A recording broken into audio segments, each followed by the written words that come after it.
રાશિયું જોઈએ કઈ મેળ નથી પડ્યો. સારા ધંધા કરો, સારા કર્મ કરો, કોકને કંઈક દેવામાં સમજો. ઓલા માગણ આવે તો ડેલી વાડી કરે, આગળ જા આગળ, આગળ જા આગળ. હવે આગળ ઠેઠ સુધી તારા જેવા છે, ચા જાયા. પણ ભગવાને આપ્યું, પણ જેમ ભગવાન આપતો ગયો ને એમ બાપુ ભિખારી જીવ થતા ગયા.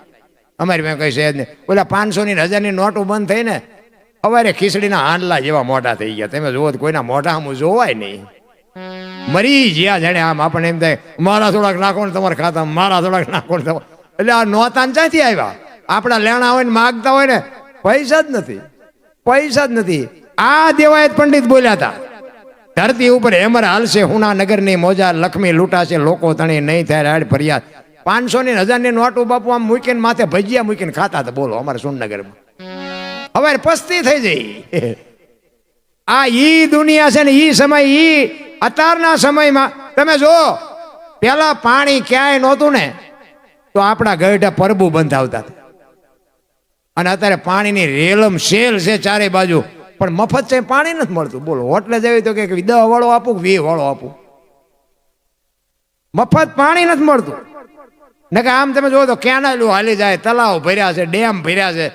અહીંયા તમે 5 રૂપિયા જ ભલે, બાકી હોટલોમાં તમને એમ થાય હાલો આપણે પાણી પીવી, તો અહીંયા પાણી હોય ખરું પણ બાટલામાં વેસાતું જ લેવાનું, મફત પાણી ન મળે. આપણા ગઢા બાપુ પાણી નહોતું તેથી ઓલી કોઠીઓ મગાવે, નાંદું મગાવે અને સાપરું કરે ને કોક ડોશીમાં ડોહા બાપા બેઠા હોય, 2 ગામની વચ્ચે બનાવી હોય, અને કે આવતા જતા માણાને પાણી પાય. આ જે ગઢાએ વાયુ છે ને એ અત્યારે આપણે હિલોળા કરીએ છીએ. પણ આપણે તો બાપુ એવા બુથીના ગાળિયા થયા છે ને. અત્યારે સગવડ વાળો માણા હોય ને, કોક ફ્રીજ મુકાવે, ફ્રીજ ગામમાં કોકનું ફ્રીજ મૂક્યું હોય કે અહીંથી કોક માણા નીકળે ઠંડુ પાણી પીવે. હવે અહીંયા ઓલા ગ્લાસ ને લોટા હોય ને એને હાકડા બાંધ્યા હોય. બોલો હવે એને કઈ ભેંસું લઈ જાય છે તે હાકડા બાંધવા પડે. એના ઉપરથી ન ખબર પડે આપણે કેટલા હારા છીએ. એ ગ્લાસનો આંકડીઓ કાઢી અને પછી ગ્લાસ તમે આમ થેલીમાં નાખો અને પછી ઘરે આવો ને ઘરે કંઈક તકલીફ ઊભી થાય અને પછી ઘરના એમ કે ભુવાજી પાસે જાઓ ને, દાણા જોવરાવો ને, સપટી નખાવો ને, આ ચમ 2-3 દીથી આમ થાય. એ ભુવાજી પાસે જાય તો બાપુ એ ભુવાજી માતાજી એક ઓલો ગ્લાસ ને ગોઈ દે. બાકી અંદર બેઠો ને એ તો સાચો જ છે, એ તો તરત જ કે ઓલો ગ્લાસ લીધો ને એ નડે છે. પણ આટલા માણા વચ્ચે એ બોલી ન કે કરેલા કર્મના બદલા દેવા પડે, દેવા પડે ને દેવા પડે. બાપુ રાજા રાવણને નથી છોડ્યા, રામને નથી છોડ્યા, કૃષ્ણને નથી છોડ્યા, હારા હારાને બાપુ ભોગવવા પડ્યા છે. પણ તમે કંઈક આવા ભગીરથ કાર્ય કરો ને તો તમને કર્મ કાપવાની શક્તિ મળે. બાકી ભોગવવા તો પડે ને પડે જ.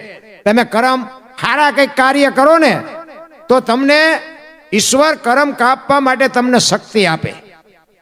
બાકી કર્મ તમારા બાદ ન થાય, એ ખોટી વાત.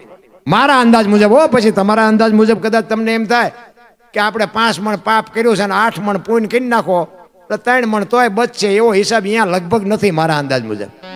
અહીંયા 5 મણનું ફળ મળે ને 8 મણનું મળે, બસ અહીંયા એવો હિસાબ છે મારા અંદાજ. આ સાધુ સંતોના મોટે વાત સાંભળેલી.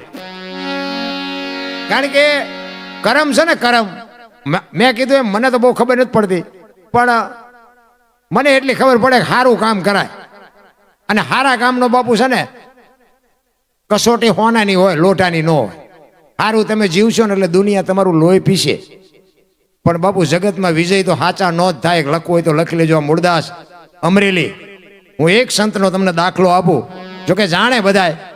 લુહારનો દીકરો, હાંજનું ટાણું વાયુનો કાંઠો હતો ને એક દીકરી કુએ પડવા આવી ને, મૂળદાસ બાપુ અમરેલી. આમ તો આમોદર, પણ અમરેલી એમનો આશ્રમ હતો અને અમરેલી આ બનાવ બનેલો. એ દીકરી હાંજનું ટાણું અને કુએ પડવા માટે આવે. બાપુ માળા કરતા હતા અને બાપુને આમ નજર ગઈ ને, એ કે અત્યારે હાંજના ટાણે બૈરું આઈને પર કોઈ આવે નહીં, પણ આ કંઈક અજુગતું પગલું ભરવા માટે આવતી હોય એવું લાગે છે. અને બાપુ હાલ્યા હામાં. અને દીકરીને એમ થયું બાપુ આવે છે, એ મને કુએ નહીં પડવા દે, એટલે ઉતાવળી હાલી અને કુવામાં ધૂબકો મારવાની તૈયારી કરીને બાપુએ બાવડું પકડી લીધું. હા હા હા બેટા, શું કામ? દીકરી ચોથા આંસુએ રડવા માંડી, બાપુ મને મરવા દો. એ કે પણ શું કામ મરવું છે? માણા જેવો અવતાર મળ્યો છે, મરીને શું કામ છે? એ કે પણ બાપુ મારા જીવનમાં એક ભૂલ થઈ ગઈ છે, મારે મર્યા વગર છૂટકો નથી. એ કે એક ભૂલ થઈ છે ને આ કૂવામાં પડીને બીજી કરવી છે. ચોથા આંસુ એ બાપુ એ દીકરી રડે છે કે બાપુ શું કરું? એ કે પણ તું કઈક વાત કરી તો ખબર પડે ને. એ કે બાપુ મારા જીવનમાં એક ભૂલ થઈ કે મારા ઉદરમાં સંતાન છે ને એના બાપનું નામ લઈ શકું એમ નથી. જો લવ તો જીવવા દે, બાકી લઈ શકું એમ નથી, એટલે મારે મર્યા સિવાય ઉદ્ધાર નથી. અને બાપુ આ ભારતનો સંતનું બાપુ હૃદય દ્રવી ગયું કે આ હા હા. 1-2 મિનિટ તો બાપુ એ સંત આમ શાંત થઈ ગયો કે આ હા દીકરી માથે કેવું કાળું કામ કર્યું છે. અને તરત જ બાપુએ કીધું કે બેટા એક કામ કર, તારા પેટમાં બાળક છે એના બાપનું નામ લે તો તને જીવવા દે? કે બાપુ તો જીવવા દે, પણ હું લઈ શકું એમ નથી. તેથી આ ભારતના બાપુ શું મહાપુરુષોની આપણે વાત કરીએ ભલામણા. તેથી આ મૂળદાસ બાપુ એ દીકરીને કહે છે કે બેટા તું અને તારું બાળક જો બચી જતા હોય, અમરેલીની બજારમાં જઈને કાલ કહી દેજે કે મારા પેટમાં બાળક છે એનો બાપ મૂળદાસ છે, કહી દેજે જાય. ઈ કે બાપુ તમે જાણતા નથી, અમરેલી તમને મારશે. ઈ કે તું તારું બાળક બચી જતા હોય તો અમરેલી ભલે મને મારે. અને હવારે બાપુ જાહેર થયો કે ઓલી દીકરીના પેટમાં બાળક છે એનો બાપ તો મૂળદાસ. આની આ દુનિયા હાથીની અંબાડીએથી ગધાડે ક્યારે બેહારે કોઈ ભરોસો નથી. રામ ગધેડાને લઈ આવ્યા ને માથે મુંડન કરાયું ને જોડાનો હાર પહેરાયો ને અમરેલીમાં બાપુ મૂળદાસ બાપુનો વરઘોડો કાઢ્યો. એમના ધર્મપત્ની વેલુભાઈ ઈ ચોથા આંસુ રડતા હતા. મૂળદાસ બાપુને કીધું પણ તમે આવું શું કામ કર્યું? ઈ કે આ તમારી માથે જોવો તો ખરા વિતાડી. ઈ કે કાંઈ વિતાડી નથી, તમારે સમજણ ફેર છે, તમારું જોવાનું ફેર છે. ઈ કે પણ આ માથે મૂંડો કરાવ્યો ને જોડાનો હાર પહેરાવ્યો ને ગધાડા ઉપર બેહાર્યા. ઈ કે હું તમને કહું ને સાંભળો. ઈ કે આખું અમરેલી આપણે જોવું હોય તો ઈ કે ટાંટિયા કેટલા તોડવા પડે. ઈ કે આ ગધેડાની વ્યવસ્થા કરી દીધી આ ગામના, આપણે હાલવું જ ન પડ્યું, આખું અમરેલી જોવાઈ ગયું. અને આ જોડા એટલા બધા છે, હમણાં 2-3 વર્ષ ઉપાધિ જ નહીં આપણે જોડાની.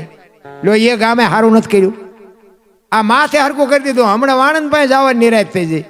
ગામ જેટલું ડાયું છે. જો બાપુ આ સંત હવળો અરથ કરે ને એને સંત કહેવાય. અને ઢેફાન ધૂળ ને ઉડાડે ને બાપુ દેકારો ને બાપો મારી કરી અને ગધેડા ઉપર બેઠા બેઠા મૂળદાસ બાપુ કે વાહ ઠાકર વાહ તે વિતાડી. પણ કે કાંઈ વાંધો નહીં, ઓલી દીકરીને એનું બાળક તો બચી ગયા નહીં. એમ ચિત્તની શાંતિ, મનની પ્રશંસા, દિલની દાતારી, ગુમડાની રોજ અને ટાઢિયા તાવની ટાઢ એટલું માલિકોરથી આવે. એ ઠેબી નદીના હામા કાંઠે બાપુ ધામા નાખ્યા બાપુએ. હવે બટકો રોટલાની જરૂર પડે. આ વાત ઉડતી ઉડતી જામનગર દરબાર ઠાકોર સાહેબ એમને મૂળદાસ બાપુની કંઠી બંધાવેલી. અને આ વાત ઉડતા ઉડતા અહીંયા ગઈ અને બાપુએ વગર વિચારી કંઠી તોડી નાખી. આવા બાવાની કંઠીઓ બંધાય? જો કાને સાંભળેલું નહીં, નજરે જોયેલું હોત ખોટું પડે. અને અહીંયા બાપુને વિચાર આવ્યો કે આ દુનિયા નો સમજે કે ઓલો ગમે એમ તો રાજા છે, એ મારી વાતને સમજી શકે. એ અમરેલીથી જામનગર જવા માટે નીકળ્યા બાપુ. દરબારગઢમાં ગયા. દરબારગઢમાં જઈને કીધું કે મારે બાપુને મળવું છે. બા સાહેબે કીધું કે બાપુ ઘરે નથી. તો કે ક્યાંય ગયા? એ કે અમારા ગામની બહાર મોટા મંદિર છે ને, અહીંયા મોટા મોટા સંતો આવ્યા છે, મહાપુરુષો આવ્યા છે, ત્યાં કંઠી બંધાવા ગયા.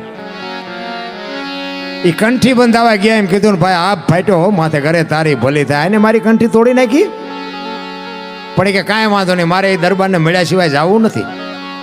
એ દરબારગઢથી મોટા મંદિરે જાય, પણ એમાં રસ્તામાં એક પ્રસંગ બન્યો. એક મરેલી બિલાડી પડી હતી, બચડા ટળ વળતા હતા. એ મરેલી બિલાડીને જોળીમાં નાખીને આખો ડાયરો બેઠા ત્યાં આવ્યા. અંદર આવ્યા, સંતો બધા પૂછે છે કે મૂળદાસ શું આવ્યો?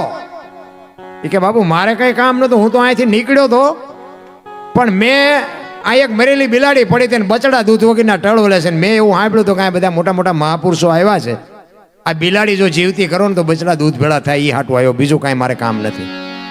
એમ કહીને બાપુ મરેલી બિલાડી કાઢીને મૂકી. હો આખો ડાયરો મીડ્યો દાંત કાઢવા.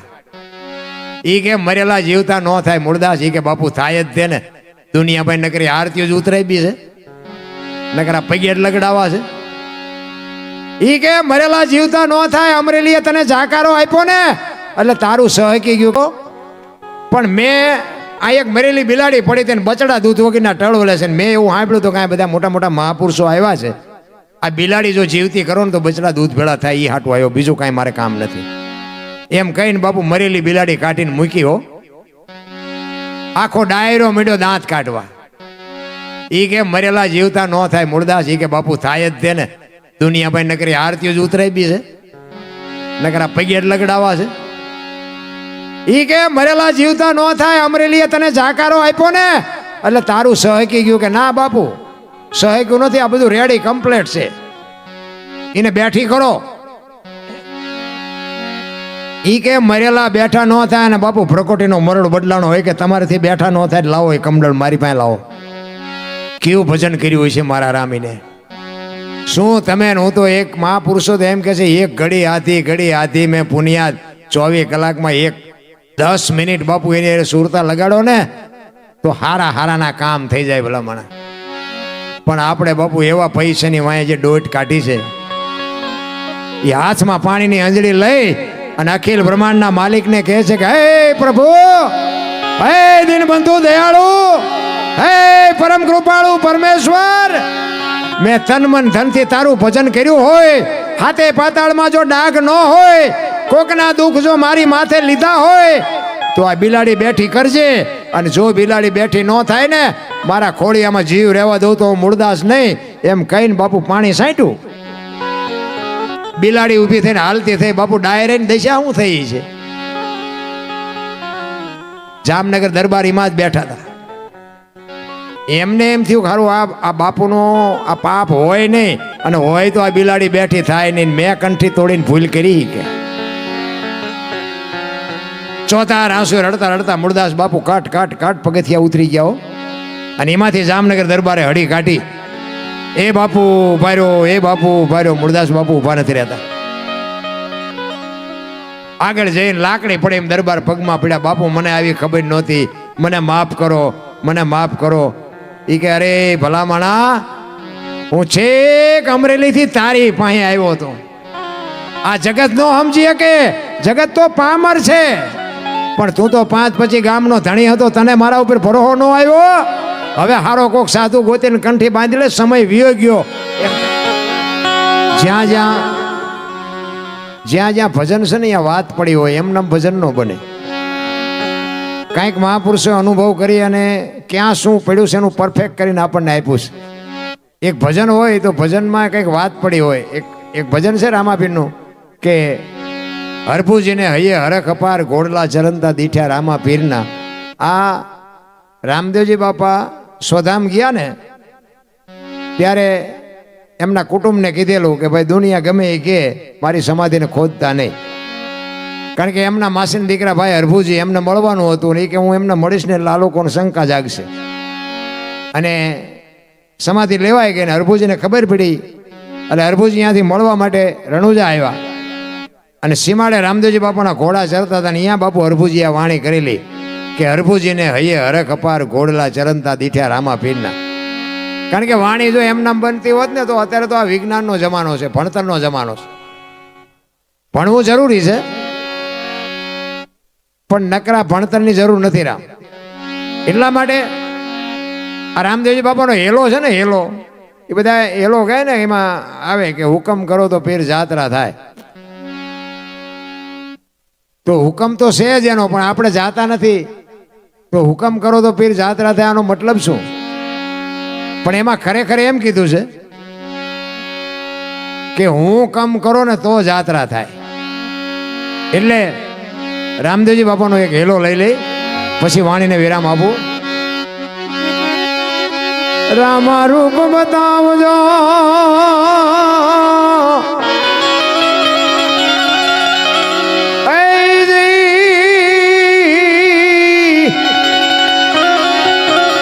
રામા રૂપ બતાવજો, કરું તું પેડું લઈને ધો.